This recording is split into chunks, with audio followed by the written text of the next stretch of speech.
गारे प्रकृतरे कौन घटिथिला लोक माने काहेकि डरी गले।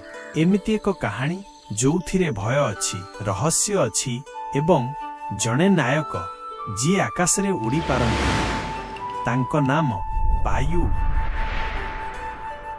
एक रमणीय भारतीय ग्राम सूर्यपुर रे सबुकिछि खुशीबास थिला।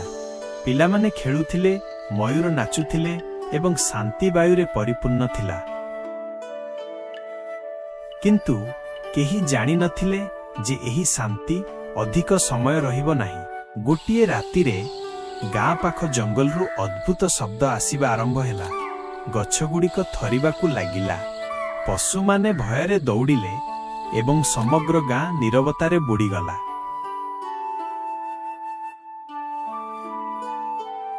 कुनी नामक एक छोट झियो हठात जेजेमा जंगल रे कौन से राक्षस अछि?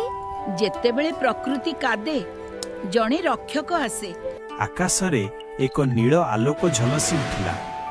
प्रबल पवन बहिला एवं केही जणे बादल मझिरु उड़ी आसिला। से थिला वायु।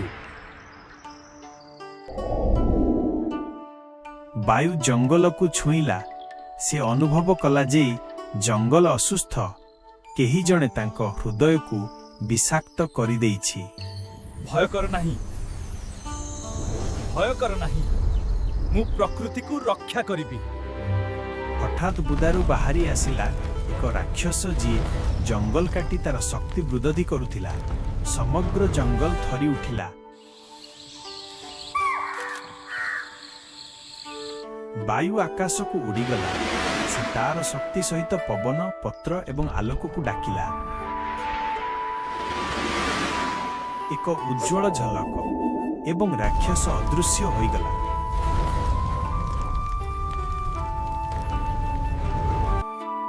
सकाळ हेबा मात्रे जंगल पुणी सबुज होइगला।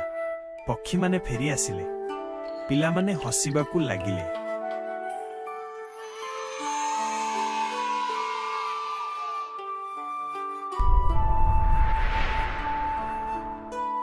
जे पर्यंत प्रकृति अछि मु अछि। किंतु वायु जीवा समय रे दूर पर्वत रे एक अंधार छाई देखिला। प्रकृत रे सेईटा कौन? एपरी मने हेउछि कहानी एपर्यंत शेष होई नाही।